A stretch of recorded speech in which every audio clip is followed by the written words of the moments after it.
एक बहुत उपयोगी जानकारी लेकर के उपस्थित हूँ। देवादिदेव महादेव का सबसे प्रिय दिन माना जाता है सोमवार का दिन। और सोमवार के दिन बेल पत्र का एक ऐसा पावरफुल चमत्कारी प्रयोग है जो काम करेगा जिन लड़के लड़कियों की शादी नहीं हो रही है, शादी विवाह की योग्य उम्र हो गई है, जहां कहीं पर भी शादी के रिश्ते के लिए बात चलाई जाती है, सफलता नहीं मिलती है, शादी का रिश्ता पक्का नहीं हो रहा है या मन के अनुरूप शादी के लिए अच्छे रिश्ते नहीं आ रहे हैं, किसी भी सोमवार के दिन महादेव की शरण में जाकर के इस छोटे से पावरफुल चमत्कारी प्रयोग को आप जरूर संपन्न करें। इस प्रयोग के प्रभाव से मन के अनुरूप शादी के लिए, विवाह के लिए अच्छे रिश्ते आने लगेंगे और जल्दी से जल्दी शादी का रिश्ता पक्का होने का अवश्य योग बन जाएगा।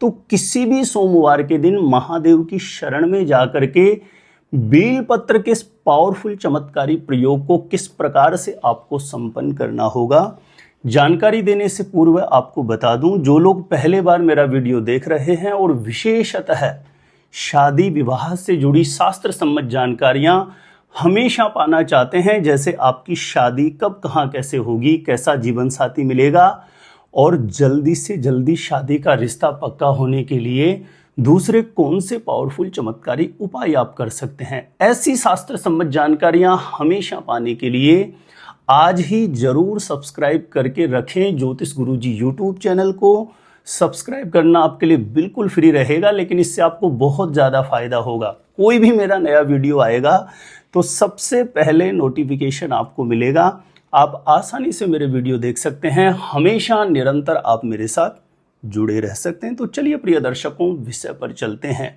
इस उपाय को जिस किसी भी लड़का या लड़की की शादी नहीं हो रही वह स्वयं अपने लिए संपन्न कर सकते हैं। लड़का या लड़की स्वयं यदि उपाय नहीं कर सकते हैं तो ऐसी स्थिति में माता पिता भी अपने बेटा या बेटी के शीघ्र विवाह के लिए इस उपाय को संपन्न कर सकते हैं। किसी भी सोमवार के दिन आप प्रातः सुबह जल्दी ब्रह्म मुहूर्त में उठिए, 5:30 बजे के आसपास आप उठ जाइए, शौच आदि से निवृत्त होकर के स्नान करके स्वच्छ धुले हुए वस्त्र धारण करें और सबसे पहला कार्य है घर के पूजा स्थान के सामने जाकर के जो भी मंदिर में विराजित देव शक्तियां उनको प्रणाम करके अपनी मनोकामना हेतु प्रार्थना कर लें। उसके पश्चात देखिए आपको आवश्यकता पड़ेगी इस उपाय को संपन्न करने के लिए एक बेल पत्र की आवश्यकता पड़ेगी।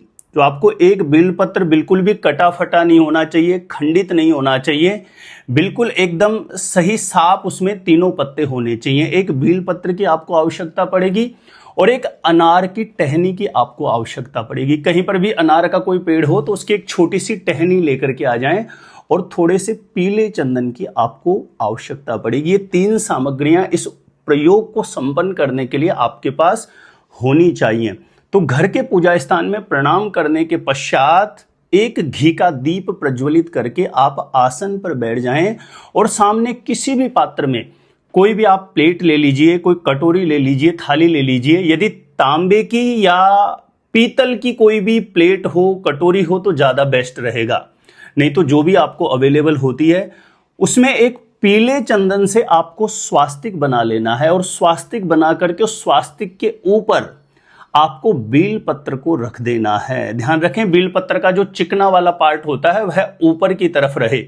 बेल पत्र को किसी भी पीतल या तांबा या कोई भी धातु हो, पीतल या तांबा हो तो बहुत अच्छा हो, ऐसी कोई भी प्लेट हो, कोई भी कटोरी हो, उसमें स्वास्तिक बना करके अपने सामने आपको उस स्वास्तिक के ऊपर बेल पत्र को रख देना है। और बेल पत्र को रख करके सर्वप्रथम पूर्ण भाव से ध्यान रखें, इस उपाय को करते समय कमर झुका के ना बैठें, कमर बिल्कुल सीधी रखें और गौरी शंकर भगवान देवादिदेव महादेव का ध्यान करें, स्मरण करें और जो अपना मनोभाव है उसके लिए प्रार्थना करें।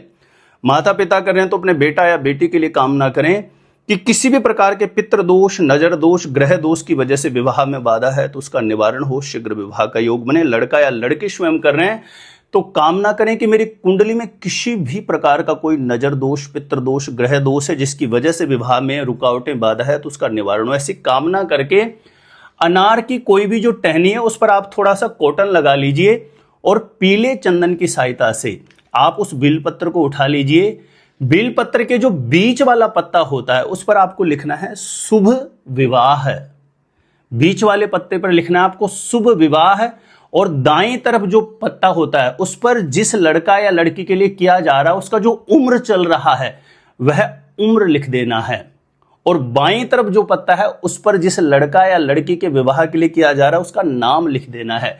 यानी बिलपत्र के तीनों पत्तों पर पीले चंदन से बीच वाले पत्ते पर शुभ विवाह, दाईं तरफ उम्र और बाईं तरफ उसका नाम लिख देना है। और यह बिलपत्र पुनः अपने सामने जो पात्र में पहले से आपने रखा उसमें वापस आप इसे रख दीजिए। जो नाम लिखा है वह वाला पार्ट ऊपर की तरफ रहना चाहिए। और पूर्ण मनोभाव से देवादिदेव गौरी शंकर भगवान का ध्यान करके 11 बार आप इस मंत्र को बोलिए। 11 बार पूर्ण भाव से। देखिए, कोई भी उपाय जो होता है उसकी सफलता निर्भर करती है कि आपकी ब्रेन की फ्रीक्वेंसी कहां काम कर रही है। जितनी ज्यादा समर्पणता, जितनी ज्यादा शिद्दत, जितनी ज्यादा एकाग्रता, एक सही वाइब्रेशन के साथ मंत्र किया जाएगा तो वह उतना ही जल्दी प्रभावी होता है। तो इस मंत्र का आपको 11 या 21 बार जाप कर लेना है। बेहतर रहेगा आप 11 बार इस मंत्र को बोलिए। हे गौरी शंकरार्धांगी यथा त्वां शंकर प्रिय तथा माम कुरु कल्याणी कांत कांताम सुदुर्लभाम। इस गौरी शंकर मंत्र को 11 बार आप बोल लीजिए। उसके पश्चात आपको यह बिलपत्र अपने सीधे हाथ में लेना है और आसपास में कोई भी महादेव का मंदिर हो, महादेव के मंदिर जाना है। पूर्व या उत्तर दिशा की तरफ मुख करके आसन पर बैठ जाना है और गौरी शंकर भगवान देवादिदेव महादेव से अपना मनोभाव, मन की अर्जी बोल करके ये बिलपत्र जो नाम और उम्र और शुभ विवाह लिखा है वह वाला जो हिस्सा है वह नीचे की तरफ रहे। ऐसे आपको शिवलिंग के ऊपर उसे रख देना और वहीं शिवालय में, शिव मंदिर में एक घी का दीप प्रज्वलित करके आसन पर बैठ करके पुनः आपको जो गौरी शंकर मंत्र मैंने अभी पीछे बोल के बताया है इस मंत्र का 108 बार जप कर देना है। मैं फिर से इस मंत्र को रिपीट कर देता हूं। स्क्रीन पर भी यह मंत्र आपको दिखाई दे रहा होगा। हे गौरी शंकरार्धंगी यथा त्वां शंकर प्रिय तथा माम कुरु कल्याणी कांत कांताम सुदुर्लभाम। पूर्ण मनोभाव से इस मंत्र को करिए। जिन लोगों को इस मंत्र के उच्चारण करने में दिक्कत हो रही है तो फिर वो है इस मंत्र की जगह ओम गौरी शंकराय नमः ऐसा इस मंत्र का प्रयोग कर सकते हैं। बाकी बेहतर होगा जो बड़ा मंत्र मैंने बोला है, हे गौरी शंकरार्धंगी यथा त्वां शंकर प्रिय तथा माम कुरु कल्याणी कांत कांताम सुदुर्लभाम। इस मंत्र को बोल के गौरी शंकर भगवान से कामना करें, प्रार्थना करें। यह किसी भी सोमवार को करिए और ऐसा कम से कम 7 दिन अर्थात 7 सोमवार ठीक इसी प्रकार से महादेव की शरण में जाकर के अपना मनोभाव, मन की अर्जी रखी जाएगी तो किसी भी लड़का या लड़की की कुंडली में चाहे कितना भी शुक्र कमजोर हो, बृहस्पति कमजोर हो, विवाह स्थान ग्रहों के द्वारा बहुत ज्यादा पीड़ित अवस्था में हो, बड़े से बड़े दोष का शमन होगा। शीघ्र ही मन के अनुरूप विवाह के लिए एक बहुत अच्छा प्रस्ताव आएगा और जल्दी से जल्दी शादी का रिश्ता पक्का होने का महादेव की कृपा से अवश्य योग बनेगा। इस उपाय को जरूर आजमा करके देखिए। और छोटा सा मेरा निवेदन है, प्लीज ये आपके लिए भी पुण्यकारी कार्य रहेगा, ज्यादा से ज्यादा लोगों तक इस उपाय को जरूर शेयर करें ताकि दूसरे लोग भी इस उपाय का लाभ प्राप्त कर सकें। आप मेरे द्वारा अपनी जन्म पत्रिका का सटीक ज्योतिष्य विश्लेषण करवाना चाहते हैं तो जो स्क्रीन पर नंबर दिया है आप मुझे यहां पे संपर्क कर सकते हैं, कांटेक्ट कर सकते हैं। और आप अपने आप से खुद से ही जानना चाहते हैं शादी कब, कहां, कैसे होगी तो इस वीडियो को देखने के बाद एक बार ज्योतिष गुरुजी यूट्यूब चैनल की प्लेलिस्ट जाके आप जरूर चेक करिए। वहां से लाखों लोग लाभान्वित हो चुके हैं, आपको भी निश्चित रूपेण लाभ प्राप्त होगा। तो प्रिय दर्शकों, आज के लिए इतना ही था। जिन लोगों ने सब्सक्राइब नहीं कर रखा है और मेरे साथ हमेशा जुड़े रहना चाहते हैं तो फिर से मैं कहूंगा कि ज्योतिष गुरुजी को सब्सक्राइब करके जरूर रखिए ताकि कोई भी मेरा नया वीडियो आएगा सबसे पहले नोटिफिकेशन आपको मिल जाएगा। तो आज के लिए इतना था। देखते रहिएगा आप हमारा ज्योतिष गुरुजी यूट्यूब चैनल।